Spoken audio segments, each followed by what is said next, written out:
এত সহজ না। দীর্ঘ আন্দোলনের মাঝে দীর্ঘদিন আন্দোলন করে এই ছাত্রদল এই স্বৈরাচার সরকারের সাথে লড়াই করেছে, যার একটি বলিষ্ঠ ভূমিকা আমার আপন বড় ভাই শহীদুজ্জামান জনি 2015 সালে তাকে নির্মমভাবে ক্রসফায়ারে হত্যা করা হয়েছে।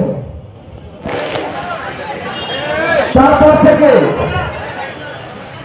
দীর্ঘ কয়েকবার কারা বর্ণের মাধ্যমে হামলার মাধ্যমে আমি এই ছাত্রদল গত 10 বছর ধরে খিলগাঁও থানা ছাত্রদলের সাথে সংযুক্ত আছি।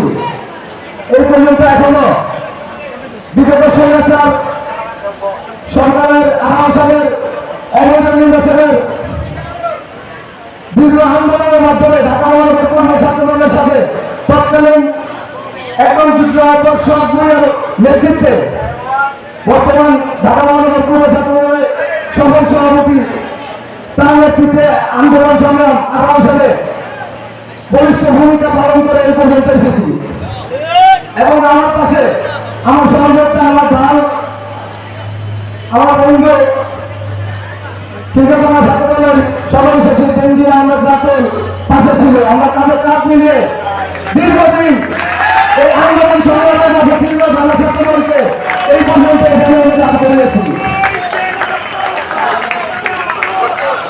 আমাদের সাথে ছিল আমাদের যুগ্ম আহ্বায়ক শোভন শরীফ খান, রেজাল করিম আকাশ, রেজাল করিম সুজন, মাহবুবুল্লাহ, কাসর তালুকদার এবং সবচেয়ে গুলজার আহমেদ এবং সবচেয়ে বড় ভূমিকা পালন করেছে আমাদের এই খিলগাঁও থানা ছাত্রদলের 1, 2, 3 ও 75 নং ওয়ার্ড ছাত্রদলের সংগ্রামী এবং পরিশ্রমী ছাত্রনেতারা,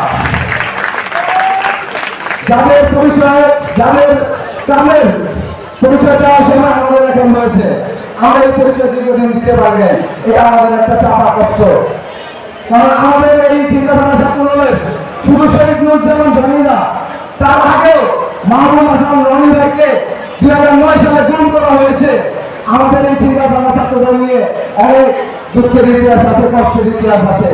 অতএব আমরা দীর্ঘদিন কাজ করেছি, কাজ করে আসছে এই খিলগাঁও থানা ছাত্রদলকে এই জায়গায় এই পর্যন্ত এনে দাঁড় করিয়েছি এবং আমাদের সাথে অঙ্গ সংগঠনের সিনিয়র নেতৃবৃন্দরা আমাদের উপকার করেছে এবং